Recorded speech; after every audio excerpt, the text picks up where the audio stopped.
siya sa kaistrikto sa akong bana. Dili na ko niya paistoryahon sa akong mga silingan o barkada. Mayong adlaw kanimo DJ Sam, ingon man sa imo mga viewers o followers. Wa ko magdahom nga moabot ko sa punto nga makapadapod ko nimo niining akong suliran.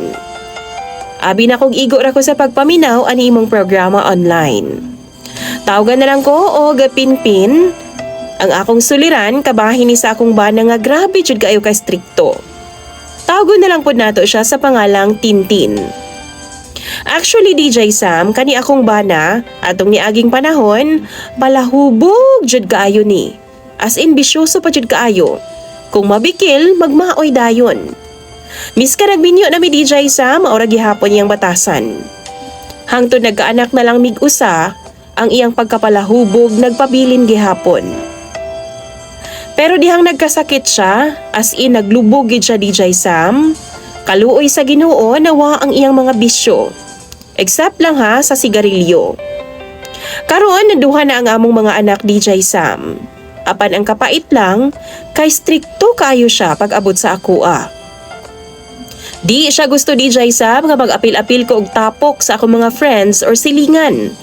Miskan mga ig-agaw nako, bawal gyud. Naay time DJ Sam nga nagmaoy siya. Iyang gimauyan ang akong higala nga babae. Kay lagi, dili daw siya gusto nga mag-uban-uban ming duha o bisan mag-istorya lang man. Di daw siya ganahan. Pero kami good sa girl no, okay good kaayo magkasinabot ming duha. Magkinataw-anay, ana ba? Pero nagmaoy gyud siya DJ Sam. Kana bitaw mura na siya mabuang. Dili lang kausaha, kundi pila ka beses na gyud DJ Sam. Kay di man gyud namo malikayan nga di mi mag-uban kay magsilingan ra gani mino. As in, duol ra kayo ang among mga panimalay DJ Sam. Sa tinuod lang, manginumay pod ko. Labi na og nami inom-inom DJ Sam, mutan-aw ra na siya. Pero dili na siya mutingog sa ako DJ Sam. Mura na lagi mig mga buta og bungol sa balay. Pero kabaw ko muda sa kong kaugalingon ha. Kay kung malipong nagani ko DJ Sam, muundang na ko og inom ana. Sa pagkakaron, ako ang naga-provide sa tanan-tanan sa amo sa panimalay. Ako man ang gatrabaho. Tapos ang akong bana, siya pod ang nagbantay sa among 5 anyos o 10 years old nga anak. Sa akong pagpanarbaho DJ Sam, syempre gusto po nato og lingaw-lingaw. Stress pod baya kaayo sa trabaho. Gusto ko mula ag kauban ng akong mga anak DJ Sam. Kay og siya man gud ang akong agdahon, di man siya. Di daw siya ganahan maglaag-laag o magsuri-suri DJ Sam kay kapoy daw. Every time nga mananghid ko niya, muingon ra siya nga bahala mo oy. Pero sa pagdagan sa oras, di siya mutingog na ako. O kung mutingog man, pinasingka na DJ Sam. Take note ha, mula ag ko kauban ng akong mga anak DJ Sam. Usahay makahuna-huna ko nga mura man kog piniriso sa balay ani oy. Work, balay ra gyud ang akong routine matag adlaw. Di ko kalingaw-lingaw sa gawas. Usahay makahuna-huna ko kanus pa man in taon ko makagawas ani. Maibog baya ako sa akong igsuon nga babae DJ Sam. Kay dili gyud strikto ang iyahang bana. Okay ra sa iyaha kung asa siya moadto or asa siya molaag DJ Sam.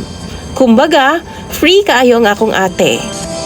Kanang makita gani nako sa ilaha nga post nga mangaon sila sa gawas with friends.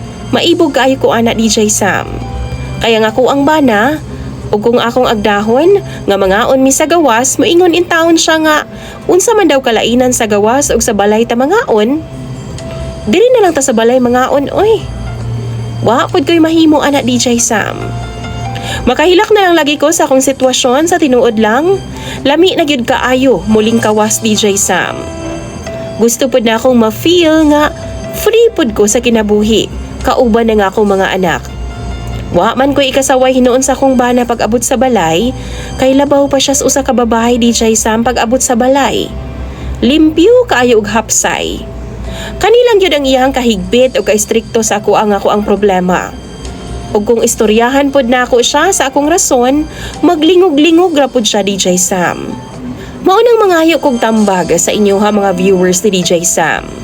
Kung kamo ang naa sa akong sitwasyon, unsa ba ang inyong buhaton? Kapoy pud baya ko DJ Sam?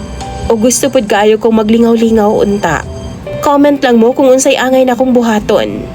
Imong follower DJ Sam, Pinpin.